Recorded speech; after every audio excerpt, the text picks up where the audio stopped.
Assalamualaikum warahmatullahi wabarakatuh.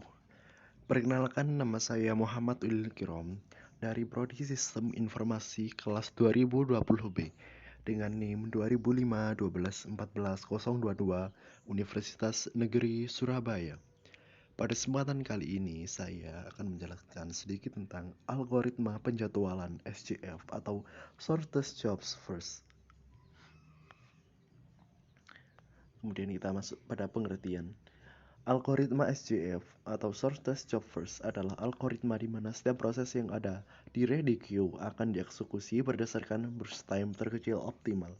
Hal tersebut mengakibatkan waiting time yang terpendek untuk setiap proses dan waiting time rata-ratanya juga menjadi pendek, sehingga dapat dikatakan ini adalah algoritma yang optimal.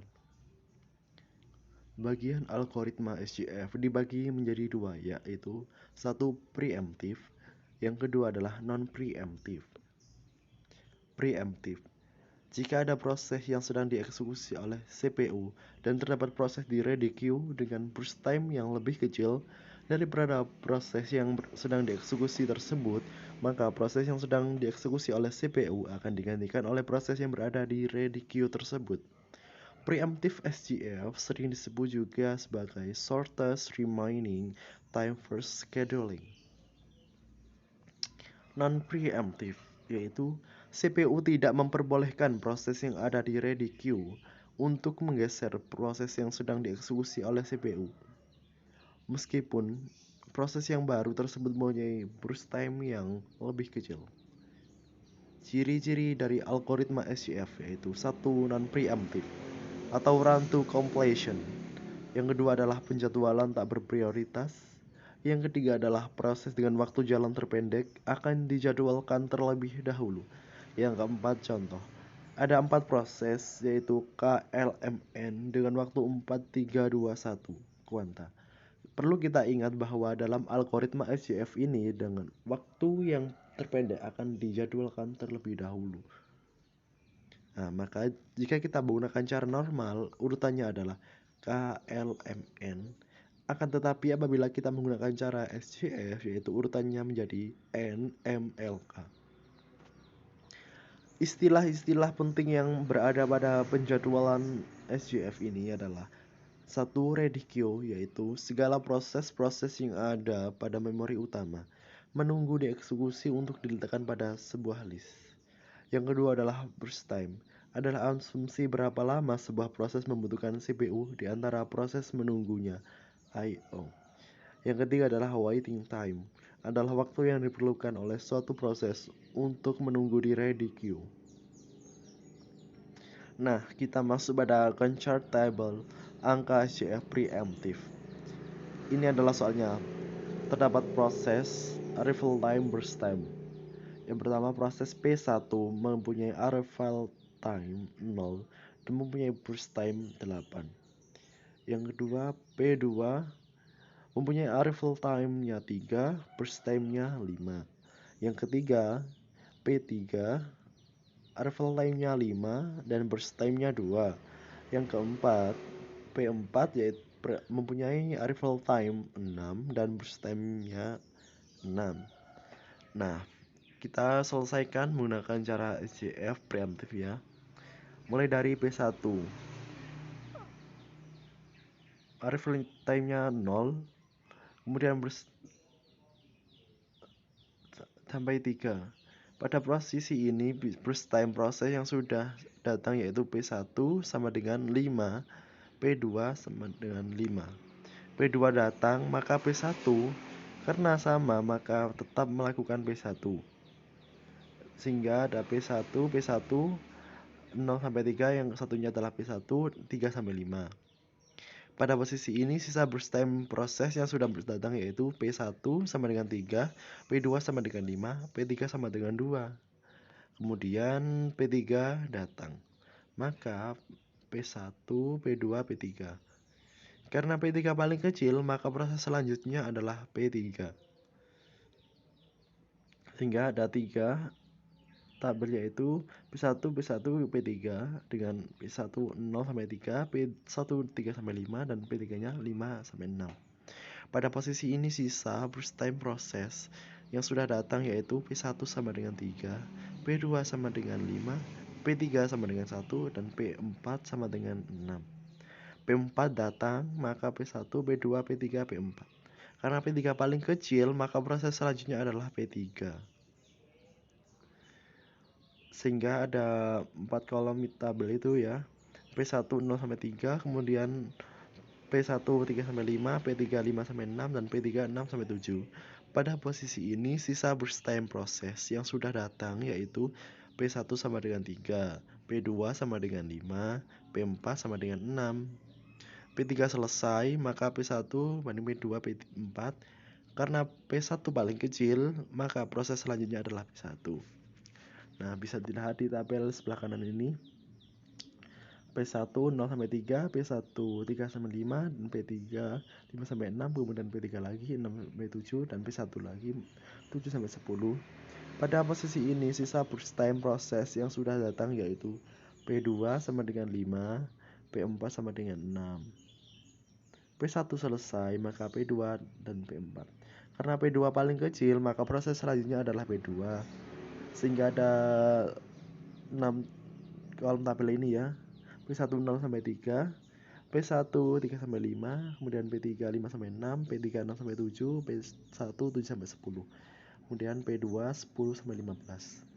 Pada posisi ini sisa burst time P4 sama dengan 6. P2 selesai, maka sisa P4 saja. Lanjutan. Karena hanya tinggal P4, maka proses selanjutnya adalah P4.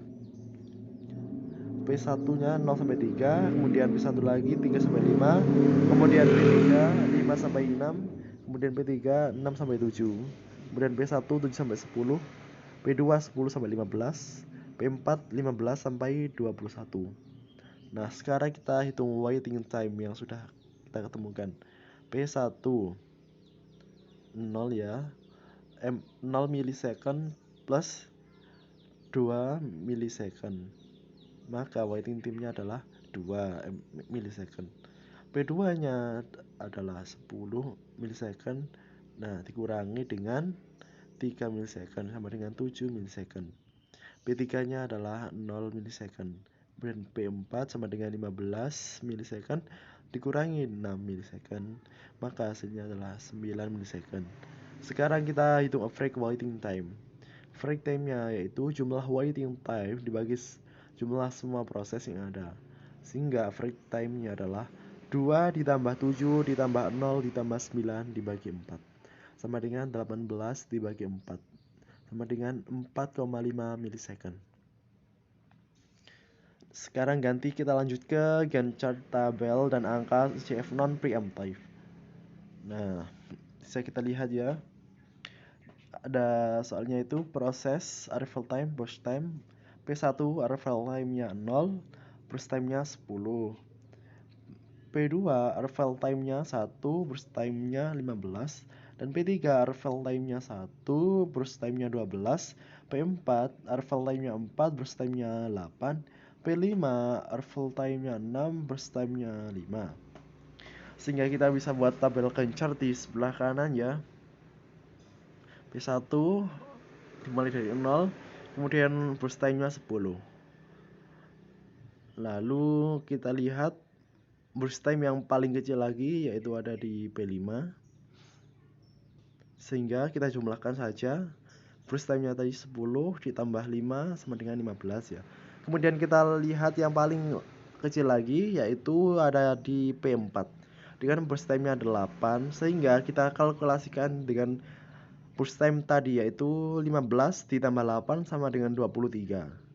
Kemudian lanjut ke burst time yang paling kecil lagi yaitu P3 dengan burst time 12. Kita jumlahkan dengan burst time yang tadi ya, 23 ditambah 12 sama dengan 35. Kemudian kita lihat yang paling kecil terakhir yaitu di P2 mempunyai burst time-nya 15, sehingga kita jumlahkan ya 35 ditambah 15 maka ketemu yaitu 50. Proses kemudian waiting time P1 0 sampai 0 sama dengan 0. Kemudian P2 35 min 1 dikurangi arrival time-nya tadi ya, sama dengan 34. Kemudian P3 tadi berapa? 23 ya, dikurangi dengan arrival time-nya 1 sama dengan 22.